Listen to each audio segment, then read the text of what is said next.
Hashim. Hari ini Bu Tia dan Bu Alfi akan menemani kalian bersama dengan Ustadz Samsul untuk sedikit berbincang-bincang tentang malam Lailatul Qadar. Nanti kita akan tanya-tanya, cari ilmunya dari Pak Samsul ya Bu Alfi. Hari ini kita kan di bulan Ramadan ini yang menjadi gongnya, yang kita cari di ujung bulan Ramadan biasanya adalah malam Lailatul Qadar. Jadi itu apa sih malam Lailatul Qadar itu? Kemudian asal usulnya seperti apa gitu. Jadi Pak Sam, kita hari ini akan diskusi bersama ya. Kita cari ilmunya dari Pak Sam. Mungkin kita awali dari kabar malam Lailatul Qadar itu awalnya dari mana sih Pak Sam? Maksudnya dari hadis atau dijelaskan di Al-Quran seperti apa? Ya baik, terima kasih Bu Tia, Pak Alfi, alhamdulillah anak-anak semuanya, para pemirsa, musyahidin, musyahidat yang saya muliakan. Bismillahirrahmanirrahim. Alhamdulillahirrahmanirrahim. Wassalatu wassalamu ala asyrafil anbiya'i wal mursalin sayyidina Muhammadin wa ala alihi wa sahbihi ajma'in, amma ba'du. Lailatul Qadar itu malam spesial. Kenapa ada malam Lailatul Qadar? Yang terjadi khusus di 10 terakhir di bulan Ramadan. Itu ada asal muasalnya.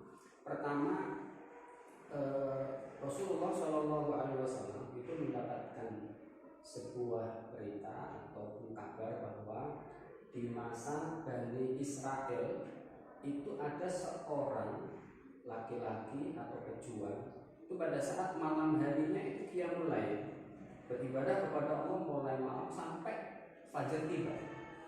Nah kemudian di siang hari beliaunya ini berjihad di jalan Allah selama sampai sore. Nah itu dilakukan selama 80 tahun dan tidak bermaksiat kepada Allah sampai Rasulullah itu fata'ajaba Rasulullah wa muslimun afindar.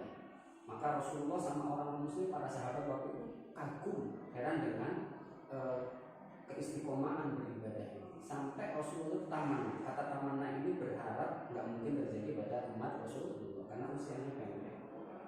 Oleh karena itu Rasulullah berdoa, ya Rabb, ya Rabb, ya Rabb, ya Allah berikan pahala seperti pahala orang ini.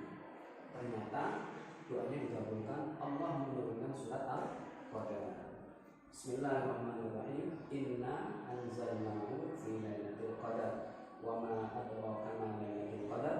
Lailatul qadri khairun min alfi syahr. Tanazzalul malaikatu war ruhu fiha bi idzni rabbihim min kulli amr. Salamun hiya hatta matla'il fajr. Itu asal muasalnya terjadinya malam Lailatul Qadar. Kemudian disebut malam Lailatul Qadar juga karena di sana ada suatu peristiwa yang besar, salah satunya adalah nuzulul Quran.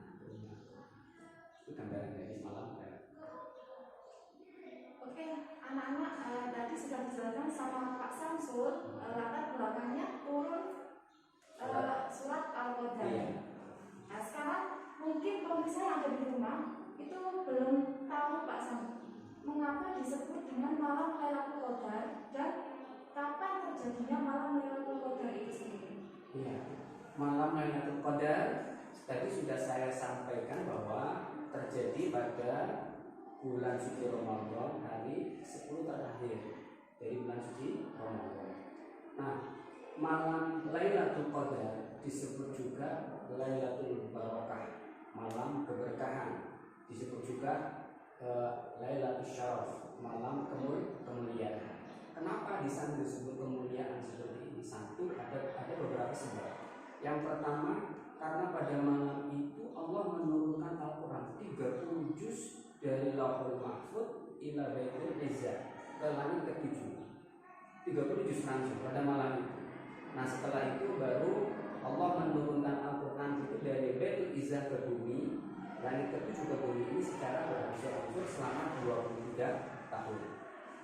Kedua, bahwa malam Lailatul Qadar itu Allah Subhanahu wa taala melipat gandakan pahala orang yang beribadah di sana melebihi dari 1000 bulan. Misal kalau kita ini membaca Al-Quran, maka pahala Al-Qurannya itu sama melebihi dari 1000 bulan. Kalau kita bersedekah, maka pahala sedekahnya itu melebihi dari 1000 bulan. Kalau kita qiyamul lail, sholat tasbih, sholat tahajud, sholat tarawih, sholat witir, berjamaah lebih-lebih, itu akan pahalanya melebihi dari 1000 bulan, lebih baik dari 1000 bulan. Yang ketiga, kemuliaan bulan malam Lailatul Qadar itu lantaran Allah Subhanahu wa taala memerintahkan seluruh malaikat ini turun ke bumi. Lalu para malaikat ini membuka sayapnya, menaungi siapa mereka yang ahli masjid, orang-orang yang beriktikaf di masjid, para muslimin, orang-orang yang sholat, kemudian orang-orang mukmin. Nah, ini membawa apa mereka? Mereka mendoakan orang-orang yang beribadah di hadapan Allah Subhanahu wa taala, termasuk golongan orang-orang yang berzikir dan berdoa kepada Allah, ini mendapatkan doa dan keberkahan daripada para malaikat yang diperintahkan Allah Subhanahu wa taala. Di sisi yang lain, malaikat juga membawa takdir-takdir Allah Subhanahu wa taala.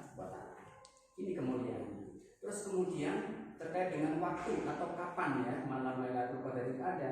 Nah, disebutkan dalam hadis Rasulullah SAW itu ada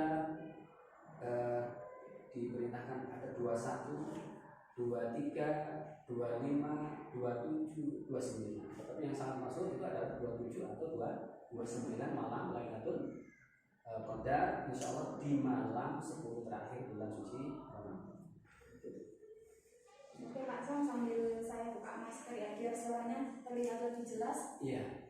Tadi kan anak-anak sudah dijelaskan sama Pak Sam tentang terjadinya malam Lailatul Qadar itu 10 hari terakhir di bulan Ramadan. Oke, ini kan anak mau masuk di hari ke-10 bulan Ramadan, 10 terakhir maksudnya ya anak-anak. Mungkin ada amalan-amalan yang utama yang bisa dilaksanakan ketika pada malam Lailatul Qadar itu sendiri. Iya.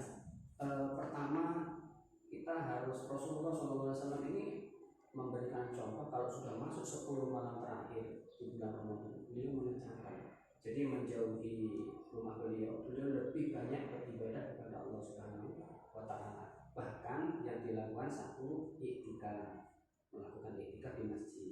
Terus kemudian yang paling utama dilakukan pada saat malam Lailatul Qadar adalah doa. Nah, doa di sini ada doa yang paling utama. Apa itu? Satu, memohon ampunan kepada Allah, diselamatkan dari neraka, kemudian dihindarkan dari murka Allah, dan dimohon kepada Allah dimasukkan ke dalam surga. Oleh karena itu pernah Sayyidah Aisyah ditanya, ya Rasulullah, andaikan saya mendapatkan malam Lailatul Qadar, apa yang saya baca? Rasulullah menjawab, katakanlah Allahumma innaka afuwun karim tuhibbul afwa fa'fu anni. Ya Allah, engkau zat yang maha pengampun, maka ampunilah semua kesalahan. Ini adalah amalan yang paling utama saat datangnya malam Lailatul Qadar.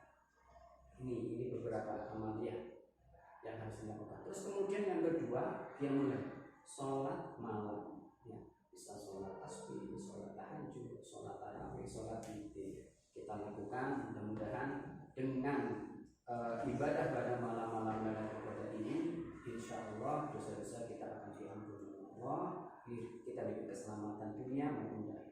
Itulah puncak keberhasilan seseorang melalui bulan suci Ramadan. Insya Allah di akhirnya akan digolongkan orang-orang yang muttaqin, orang-orang yang bertakwa.